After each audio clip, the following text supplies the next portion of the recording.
Bismillahirrahmanirrahim. Assalamualaikum warahmatullahi wabarakatuh.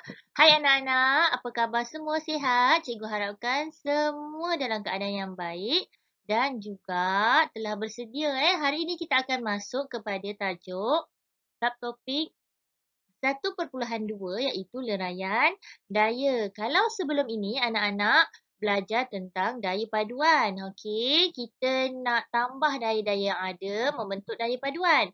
Yang ini pula kita ada daya tunggal. Kita akan leraikan daya.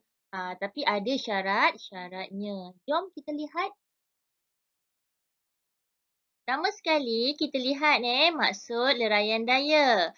Okey, leraian daya ini adalah proses meleraikan satu daya tunggal kepada komponen daya. Okey, kita lihat contoh. Upin sedang menarik Ipin dengan satu daya tarikan. Anak-anak boleh lihat Okey, pada gambar di bawah. Kemudian arah gerakannya ke kanan. Okey, kalau anak-anak perhatikan, daya tarikan yang dikenakan tidak selari dengan arah gerakan.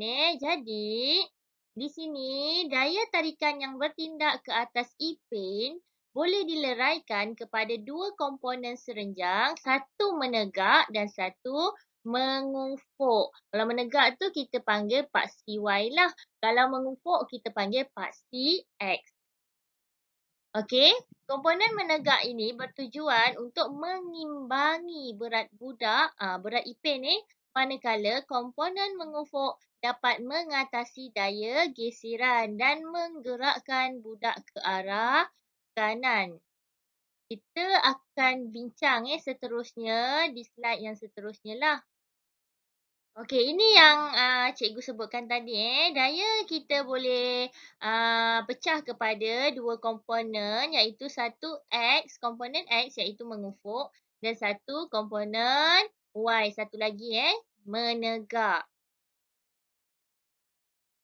Kita pergi kepada leraian daya bagi daya tarikan. Okey, pertama sekali kita lihat gambar raja bebas. Anak-anak perhatikan dekat Ipin ni, kita nak tengok apa daya yang bertindak ke atas Ipin. Pertama sekali kita ada berat ke bawah. Seterusnya kita ada tindak balas normal ke atas dan kita ada daya geseran ke kiri kerana menentang pergerakan. Dia bergerak ke kanan kan? Dan kita ada daya tarikan. Di sini anak-anak perhatikan daya tarikan ni dia ke kanan dan ke atas. Dia tidak selari dengan paksi X maupun paksi Y. Maka di sinilah, lihat ni dalam bulatan ni, kita perlu lakukan proses leraian daya untuk daya tarikan ni lah. Okey, di mana kita leraikan pada komponen mengufuk iaitu paksi X dan kita leraikan pada komponen menegak daya tarikan pada paksi Y. Maka di sini kita akan lihat kita ada dua daya yang selari pada paksi X iaitu komponen mengufuk daya tarikan dan juga daya geseran. Dan kita ada tiga daya yang selari dengan paksi Y iaitu tindak balas normal, komponen menegak daya tarikan dan juga berat. Okey, jadi semua daya dah selari sama ada paksi X maupun paksi Y. Jelas tak anak-anak?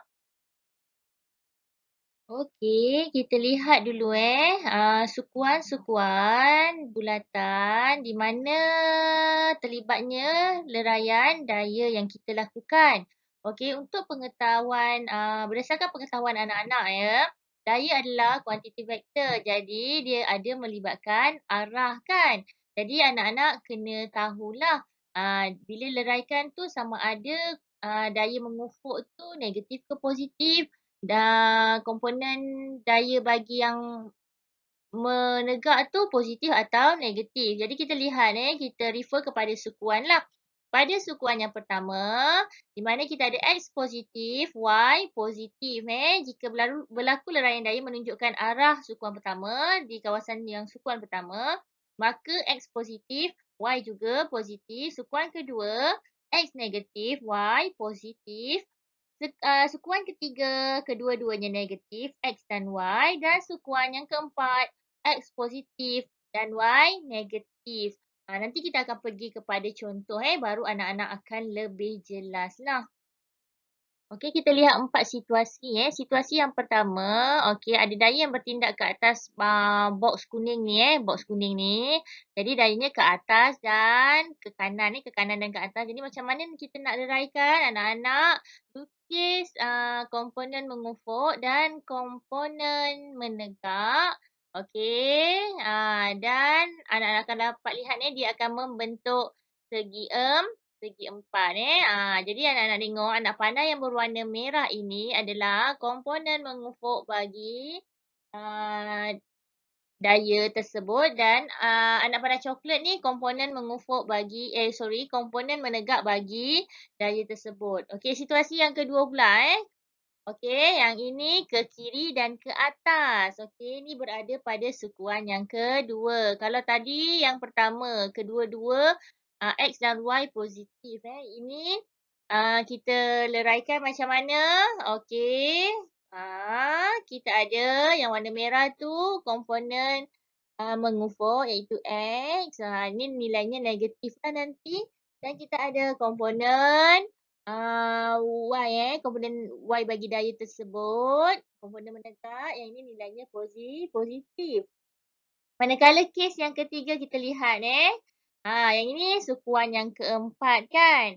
Okey, kita ke kanan dan ke bawah. Okey, macam mana nak buat leraian dayanya? Okey anak-anak, leraikan pada paksi X ke kanan dan ke bawah pada paksi Y ya. Di sini kita lihat paksi X-nya positif, paksi Y-nya negatif. Dan akhir sekali, kita ada di sukuan yang ketiga kan. Okey, di mana dayanya bertindak ke kiri dan ke bawah. Sama kaedahnya kita leraikan pada paksi X ke kiri dan pada paksi Y ke bawah. Jadi dekat sini nanti bila kita kira nilainya, okey, ke kiri negatif, paksi X negatif, paksi Y negatif. Ni sukuan ketiga lah. Okey, kita masuk kepada pengiraan Macam mana nak mengira? Anak-anak masih ingat tak tentang trigonometri?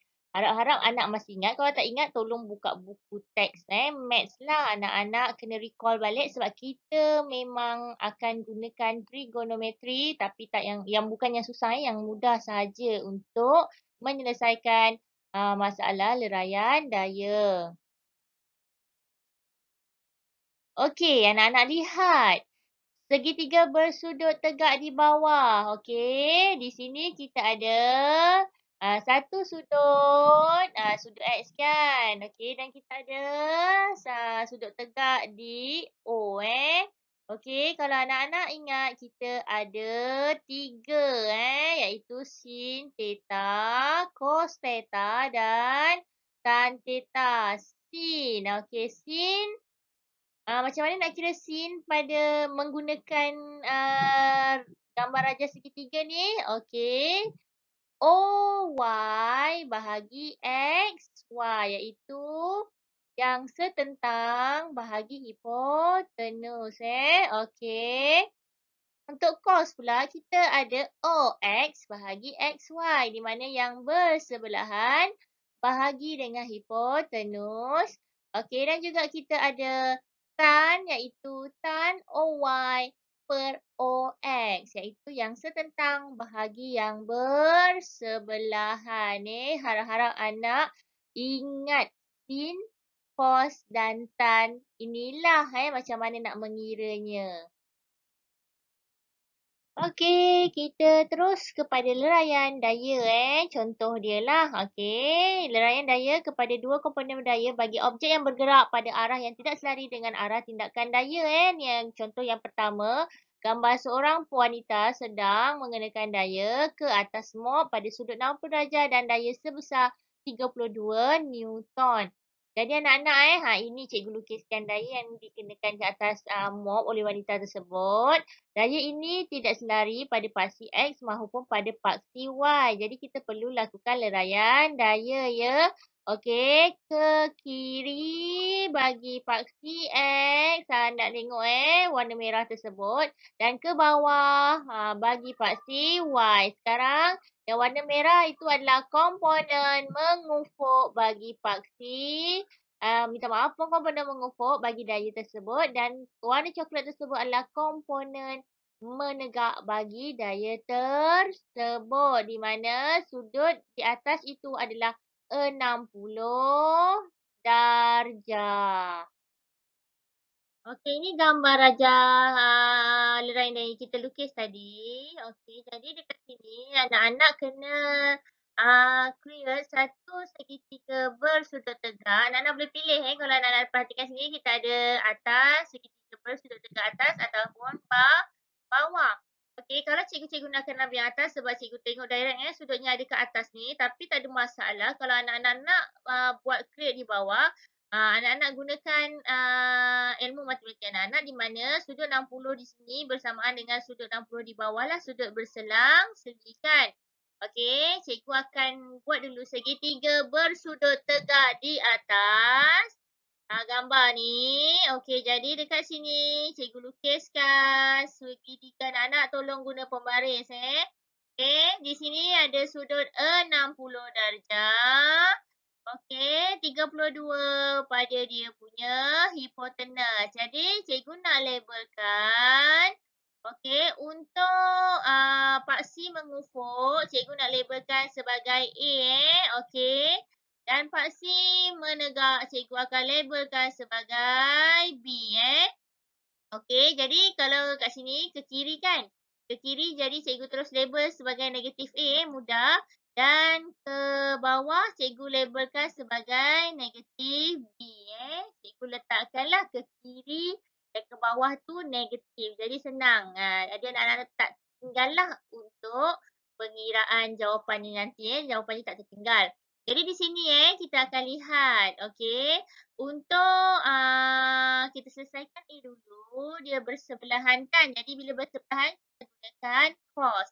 Cos 60 darjah sama dengan negatif A bahagi 32.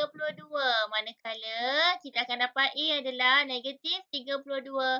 Darab cos 60 darjah, tekan kalkulator anak-anak, anak-anak akan dapat 16 Newton. Di sini 16 Newton refer kepada A. Apa tu A? A adalah komponen mengufuk bagi paksi, komponen mengufuk bagi daya. Kita label sebagai Fx. Okey, so Fx.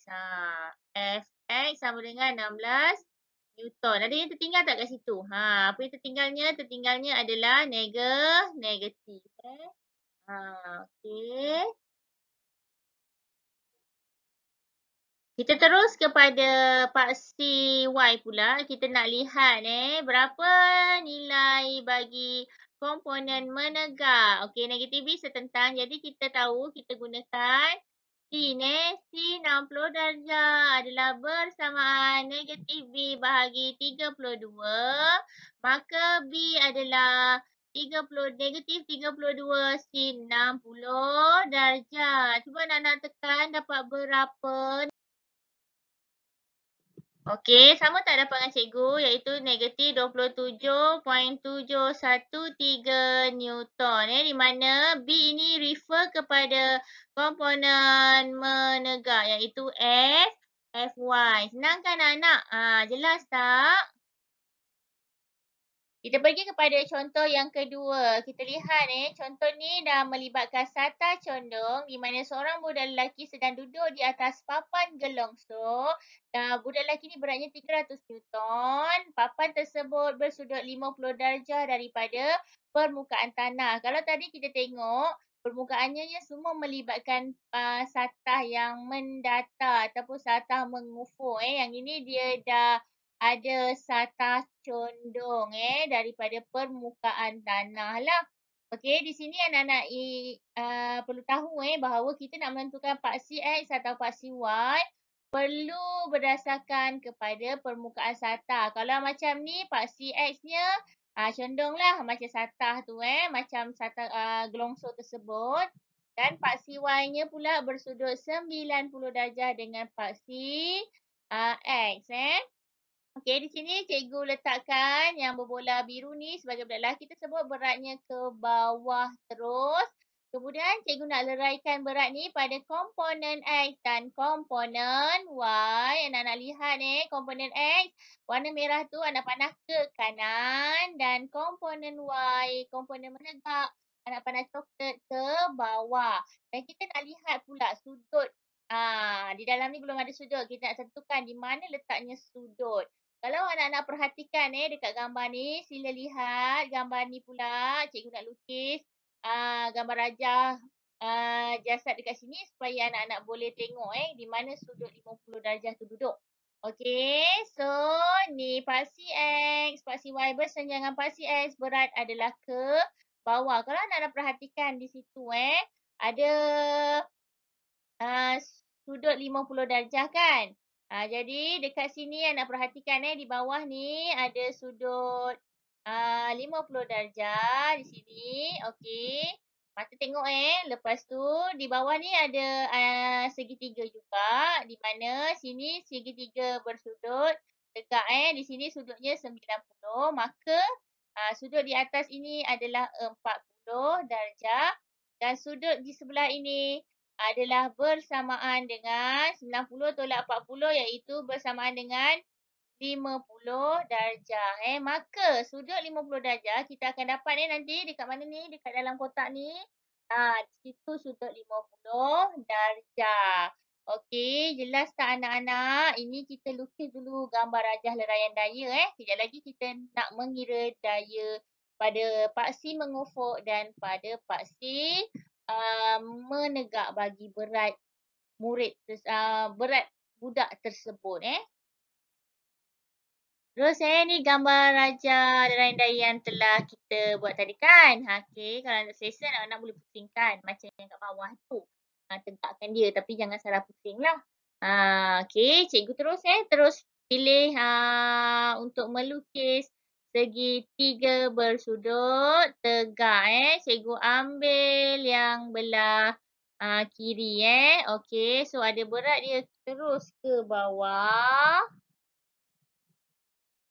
Okey. Dan ada paksi mengufuk Nilai ke bawah ni 300 dia punya hipotenus. Sini sudut 50 darjah. Sini ada FY kan. Tapi dia ke bawah negatif FY. Cikgu terus guna FY FX Okey. Dan ini ke kanan. Jadi dia FX tak ada negatif lah. FX terus tak ada negatif. Okay, jadi kita mulakan dengan mencari FX FX kita mulakan dengan FX di mana FX ini bertentangan dengan sudut 50 darjah. Jadi kita gunakan sin 50 darjah sama dengan FX bahagi hipotenusnya adalah 300. Jadi FX bersamaan 300 darab sin 50 darjah. Anak-anak tekan kalkulator, tengok dapat berapa? Okey, dapat tak? 229.81 Newton. Sama tak jawapannya? Okey, kita terus kepada paksi Y iaitu Fy Fy ni hati-hati dia negatif kan? Okey, di mana kita gunakan cos kan? Cos 50 darjah sama dengan negatif kan sebab dia ke bawah. Negatif Fy bahagi dengan hipotenus 300.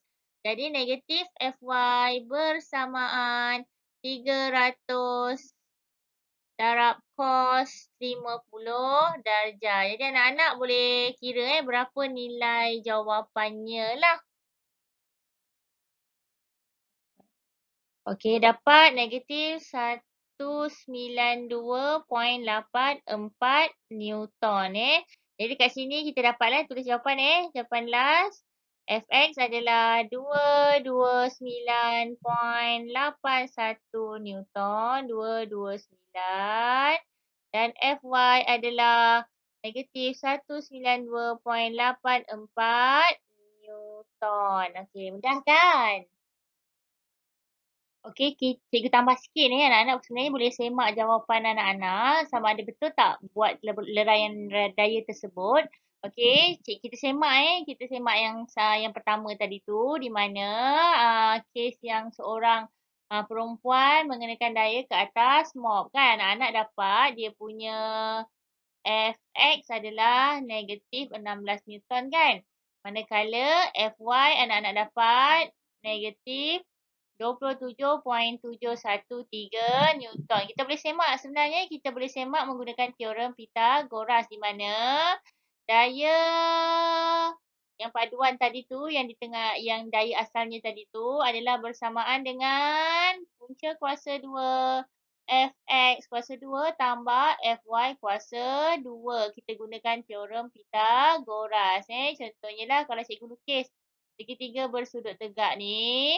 So sini katakanlah dia punya F, dia punya hypotenuse. Sini Fy dia, sini adalah Fx kan. So kita gunakan ni rumus ni. Jadi kita cuba semak negatif 16 kuasa 2 tambah negatif 27.713 kuasa 2 punca kuasakan 2 Jadi anak-anak boleh tekan kalkulator dapat balik tak? Nilai 32 Newton atau nilai yang hampir sebab kita dah bundakan kan. Tapi anak-anak akan dapat nilai sekitar 32 Newton. Kalau betul, maksudnya betul lah cara anak-anak melakukan leraian daya. Okey, kita akan teruskan pengiraan penyelesaian masalah melibatkan leraian, daya dan hukum Newton kedua. Jadi, kita teruskan di video yang seterusnya. Video ni setakat ini dululah. Okey anak-anak, jika tidak faham boleh tanya cikgu secara personal. Cikgu sangat mengalu-alukan. Jangan berdiam diri. Cikgu harap anak-anak dapat apa yang cikgu ingin sampaikan. Assalamualaikum warahmatullahi wabarakatuh.